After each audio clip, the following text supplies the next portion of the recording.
It's one small step for man. I have a dream. Hablo en nombre de los niños que en el mundo no tienen un pedazo de pan. You shall never surrender. E aí, turma, no vídeo de hoje eu vou falar para vocês sobre a participação do Brasil na Segunda Guerra Mundial, encerrando essa sequência de 5 vídeos que eu fiz falando sobre a Segunda Guerra Mundial. A ideia era fazer um vídeo só, mas ficou tanta coisa que eu tive que dividir em 5 partes. Eu acabei falando sobre os 3 países envolvidos no eixo, a Alemanha nazista, a Itália fascista e o Japão nacionalismo com o nacionalismo Showa. Fiz um vídeo só sobre a Segunda Guerra Mundial, abordando ali um pouquinho sobre os conflitos que permearam a guerra, e agora eu vou finalizar falando sobre a participação do Brasil na Segunda Guerra Mundial, que é um tema muito importante, principalmente para você que pretende fazer o Enem ou vestibular esse ano, porque o envolvimento do Brasil na guerra costuma ser um assunto que cai bastante. Embora com as mudanças que tiveram aí nos últimos anos, a gente nunca sabe o que vai cair. E o jogo escolhido para essa aula vai ser The Mean Greens, que é um jogo com esses bonequinhos aqui, os Army Men, que ficou muito popular depois da Segunda Guerra Mundial. Acaba caindo de descrédito depois com a Guerra do Vietnã, mas volta a ser muito famoso, principalmente por causa do Toy Story, quando ali nos anos 90 vai fazer o primeiro Toy Story e vai envolver esses bonequinhos aí e volta a fama toda, tanto que fizeram um jogo deles.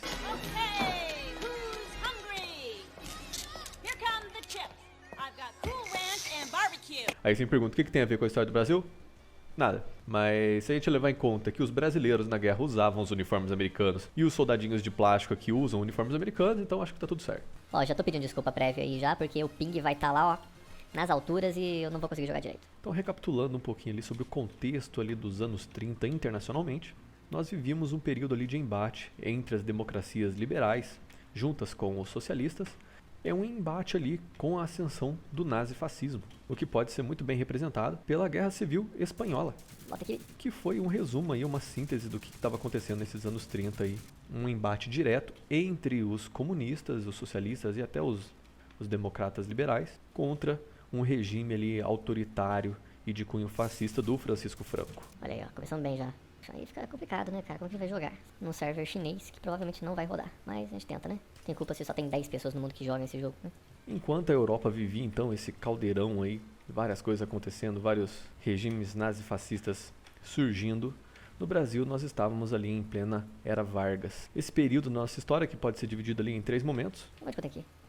Tá, acho que não é aqui. Quando ele chega ao poder ali em 1930, ele vai falar que é por pouco tempo, só ele até arrumar a bagunça da casa e depois ele sai. Mal sabiam eles que esse período provisório ia durar 15 anos. Vai ser nesse momento que ele vai enfrentar o movimento constitucionalista de 32, onde o Vargas vai conseguir se consagrar vencedor. E é o cara ali, ó. E no final desse embate com São Paulo, fica prometida ali então a criação de uma nova Constituição. O que realmente vai acontecer, em 1934 surge essa nova Constituição, mas... Nossa, nem vi o cara ali, velho. Tava mocadinho atrás do patinho. O Vargas vai continuar no poder. Então a gente sai do período provisório e entra no período constitucional. Em 1937 teremos o início do Estado Novo, que vai ser o golpe ali que o Vargas vai dar nele mesmo, para que ele continue no poder, ali alegando que o Brasil sofria ameaças comunistas, que os comunistas queriam matar ele, que por isso ele deveria tomar o poder de forma autoritária. Falta uma aqui pra gente completar isso aqui, então vai.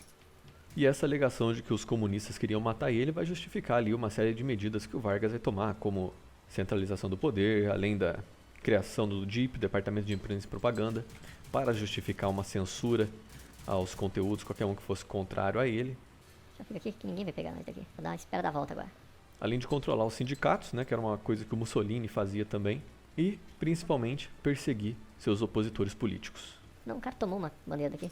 Só eu que pego bandeira também, que os caras do time tá moscando, hein, velho. O engraçado é que nesses brinquedos aqui, as cores dos bonequinhos é o que vai representar de que nação que eles eram. Por exemplo, os verdes eram os americanos, os vermelhos eram os soviéticos, os cinzas eram os nazistas, que faz referência ao uniforme deles. Os brinquedos de cor azul poderiam ser os ingleses e os amarelos eram... Nossa, que arrogância. Por conta de um estereótipo, os amarelos eram os japoneses. Assim que a guerra é declarada em território europeu, o Brasil ele vai declarar neutralidade, porque o Brasil tinha acordos comerciais com os dois lados, então não era interessante, já nesse início, já romper relações com os países. O Brasil ainda estava passando por um momento de recuperação econômica, né, principalmente por conta da crise de 29, onde o Brasil, que era um grande exportador de café, vai perder quase todas as suas... Tá, mas eu deixei no patinho? Eu deixei no patinho, tá de boa. Tá, ganhei. Onde o Brasil, que tinha uma economia pautada principalmente na exportação do café, vai perder grande parte dessas exportações. Então, a economia vai por água abaixo. Então, romper essas relações não era muito interessante. Eu sou bem ruim nesse jogo também, tá? E o plástico deles, que dos bonequinhos deles é mais forte também, não adianta. E sobre esses acordos comerciais, é importante destacar que o Vargas ele não era nazista ou fascista, né? Embora simpatizante da ideia, a Alemanha no período era o segundo maior parceiro econômico do Brasil. Lasqueira, não vou nem sair do lugar aqui hoje. E por conta dessa parceria, o Vargas vai ser muito chegado do Hitler e até das suas ideias um pouquinho. E um exemplo disso é quando o Vargas vai entregar a Olga Benário para o Hitler para que ela fosse enviada para um campo de concentração. A Olga Benário, que era parceira do Luiz Carlos Prestes, eles estavam aqui organizando o movimento comunista, e a Olga Benário, que era de origem judaica, vai acabar sendo entregue aos nazistas pelo próprio Vargas para que ela fosse enviada para um campo de concentração. Ó, que esculacho, cara, 29-11. E aquela parceria com a Alemanha não era só daquele momento, né? Desde a Guerra de Canudos, o Brasil já tinha o costume de comprar canhões da marca Krupp, alemã, que faziam parte do arsenal brasileiro. A própria população brasileira era um pouco simpatizante das ideias nazifascistas, né? Nós teremos aqui no Brasil o maior partido nazista fora da Alemanha, que tinha ali sua sede no Sul, que era uma região com grandes quantidades de imigrantes alemães, e que declaravam claramente o apoio, fazendo reuniões com a suástica e tudo mais. Mas não era exclusivo do Sul, até em São Paulo nós teremos essas reuniões com grupos que defendiam, né, o integralismo e o nazifascismo, que vai contar com coisas bem características, que é, por exemplo, o trabalho escravo em pleno século XX. Nós temos um documentário aqui no Brasil que fala bem sobre isso, que é o documentário chamado O Menino 23, que conta a história de um rapaz que vivia em um orfanato, quando criança ainda, e vai chegar alguns representantes lá dos fazendeiros de São Paulo, a família dos Rocha Miranda, e vai adotar ali 50 meninos. Assim mesmo, vai chegar e vai escolher 50 meninos para adotar. Por sinal, todos eram negros. Que isso, vai estourar a granada em mim ali. E que serão enviados para São Paulo para trabalhar nessa fazenda dessa família. Os trabalhos majoritariamente de forma escrava mesmo, fazendo tijolos ou outras coisas. Por isso que é comum algumas famílias do interior de São Paulo, quando for demolir as casas, principalmente na zona rural, acabar encontrando suásticas nos tijolos. Cheguei a mão e ó, pá! Ficava de braço aberto, joelhar em cima de grão de milho e tudo. Deus o livre, só escutava o grito. Tomara que ninguém passe do que passei. Fugir. Era a única coisa que a gente pensava, mais nada. Mas voltando para falar sobre a guerra, os dois lados da guerra, tanto os aliados quanto o eixo, sabia que era de extrema importância o apoio do Brasil, né? O Brasil tinha uma posição privilegiada no mapa, além de uma abundância em recursos naturais, fazia parte de uma estratégia ter o apoio do Brasil. E o Vargas sabia disso, por isso que ele vai manter esse jogo político, né? Mantendo o apoio para os dois lados ali. Quem pagasse mais acabaria tendo o apoio do Brasil. E nesse caso, vai vencer os americanos, já dando um spoiler aí. Nossa, massacrado, velho. Nós já vivíamos ali um período de política de boa vizinhança com os Estados Unidos, né? A indústria de Hollywood já havia colocado alguns elementos latino-americanos nas suas mídias, né? Por exemplo, é a Carmen Miranda, que já fazia um grande sucesso nos Estados Unidos e no Brasil, o que vai contribuir para que os Estados Unidos leve o apoio do Brasil. O próprio Walt Disney vai criar aí o primeiro personagem brasileiro, né? Que era o Zé Carioca, ali, um primo distante do Pato Donald. Ora, venha de lá um abraço, um mesmo daqueles, um quebra-costelas, um bem carioca, bem amigo. Seja bem-vindo, meu caro, o Pato Donald. Não dá pra vencer sempre na vida, né? É bom acostumar com as derrotas, opera aí, cara, na cara não. Em 1941, a base naval americana de Pearl Harbor vai ser bombardeada e os Estados Unidos vai declarar guerra contra o eixo. E quando os Estados Unidos entram na guerra, declara guerra contra o eixo, Nossa, mas tá muito escuro aqui, eu não tô conseguindo enxergar. vai cobrar uma posição dos seus países aliados ali na política de boa vizinhança. Mas o Vargas vai manter ali por um tempo essa política dualista ali para ver quem que ia oferecer mais, né? E um dos grandes desejos do Vargas, né, que vai fazer ele manter essa política de jogo duplo com os Estados Unidos e com o eixo, vai ser basicamente porque ele queria construir aqui no Brasil uma siderúrgica. Vai ser durante a Era Vargas que a gente vai passar por aquele momento de industrialização, né, de rápida industrialização aqui no Brasil. E ter uma siderúrgica nacional, uma indústria de aço aqui, era de extrema importância para facilitar esse crescimento da indústria. Só que construir uma siderúrgica era muito caro, então precisava de apoio internacional, dessa grana vindo de fora para que conseguisse construir.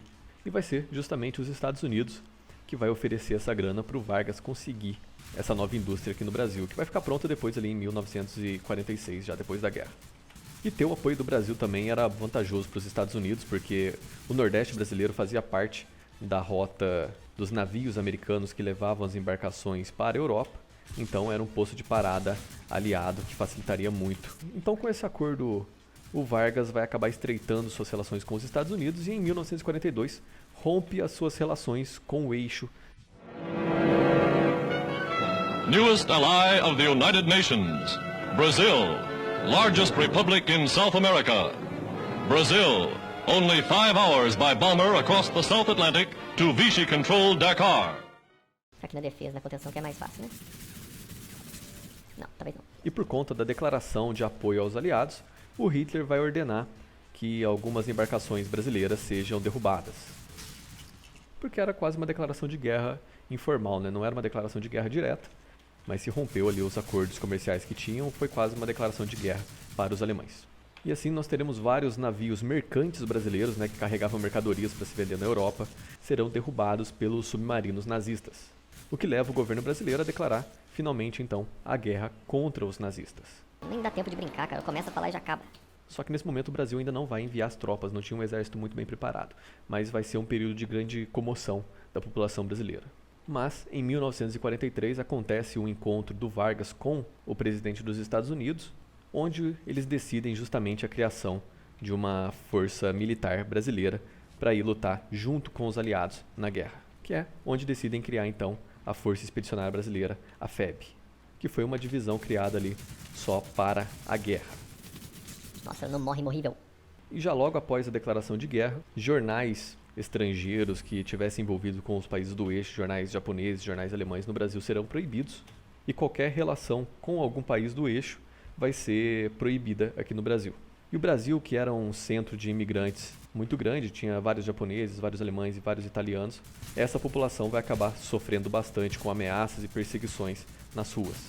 E um dos casos mais conhecidos aí que nós teremos nesse período, a proibição de times de futebol que carregavam o nome desses outros países. Aqui nós teremos, por exemplo, o caso do Palmeiras. Agora falando como um porquinho total que eu sou. Que até então era Palestra Itália, só que vai ter que mudar de nome porque o Brasil estava em guerra contra a Itália.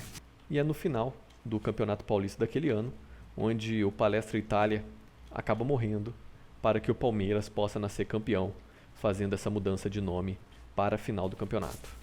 Com o Cruzeiro vai acontecer a mesma coisa. Olha, já perdi. É muito rápido. Você pega uns time apelão aí, não tem nem como. O Brasil demora para enviar as tropas, principalmente porque ainda não estavam totalmente preparados.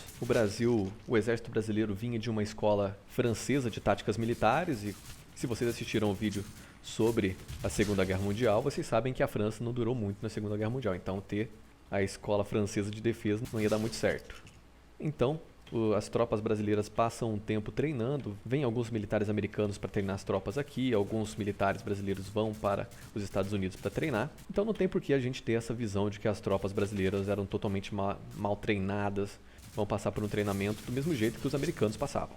Em 1943, o Mussolini ele cai na Itália, ele vai fundar uma nova república ali no norte, o que vai fazer com que o Hitler envie as tropas nazistas para a Itália para fazer aquela defesa, para impedir que os americanos e os ingleses tomassem conta. Mas vai ser para essa frente que os americanos vão pedir a ajuda dos brasileiros para conseguir segurar as pontas ali. Então os soldados da FEB, a Força Expedicionária Brasileira, e da Força Aérea Brasileira são convocados para lutar nessa frente. Não é de plástico, não é de aço, velho. É de aço, só pode. Peraí, dá as costas não. Quase não morre, vai.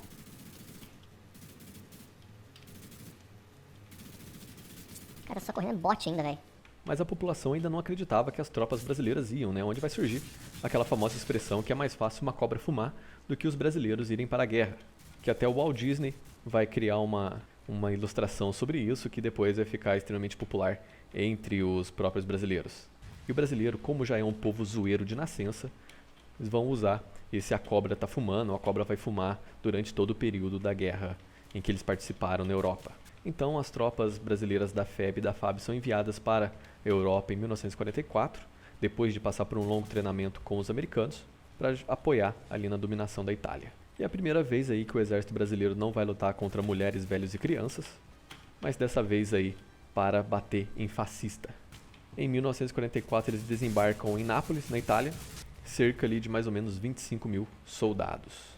para ajudar ali nas batalhas da linha gótica, tendo uma participação muito importante, principalmente na Batalha de Monte Castelo, né, na tomada de Monte Castelo, depois em outras batalhas, como na cidade de Montese, onde nessa Batalha de Montese serão os brasileiros que vão liderar a luta, e depois na rendição de Fornovo, quando milhares de alemães vão se render para as tropas brasileiras. Até hoje isso é motivo de encenação, motivo de orgulho para o exército brasileiro, e é comum que todo ano tenha alguma encenação em alguns batalhões do exército aí.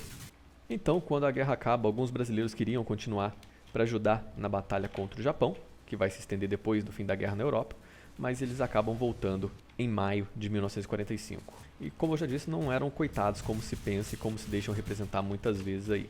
Eram soldados treinados na mesma linha do exército americano.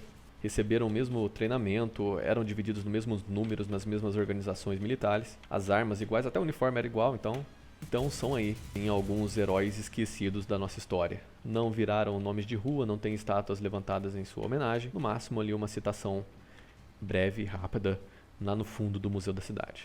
Mas são soldados aí que merecem ser reverenciados porque em sua maioria eram jovens que não eram de carreira militar, que vão ser voluntários, que vão sair do Brasil ali para lutar no maior conflito da história recente mundial, para lidar com coisas que não tinham o menor conhecimento. Por exemplo, quando eles chegam na Itália, eles vão enfrentar um inverno duríssimo que o Brasil não tinha costume. Então o brasileiro estava vendo neve pela primeira vez, né, acostumado com o calor daqui, estava saindo para lutar no meio da neve. Isso é muito bem representado por um filme bem recente da nossa história, que é o Estrada 47, que fala sobre a participação dos brasileiros na Segunda Guerra Mundial. A gente só costuma ter acesso aí a filmes americanos, né, que contam do exército americano, mas esse é um filme brasileiro que conta a história dos brasileiros na guerra. É um filme bem interessante. Você tá maluco, Piauí?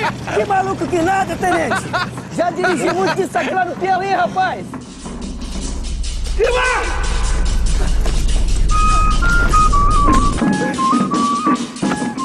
Fora todo o preconceito que os soldados brasileiros vão ter que aguentar, porque os americanos tinham um grande preconceito com os latinos. O Brasil era o único país da América do Sul envolvido na guerra, além, né, da quantidade de negros que compunham o exército, que era totalmente incabível para os americanos, em pleno período de segregação racial, né? Embora tivessem ali alguns negros nos exércitos americanos também.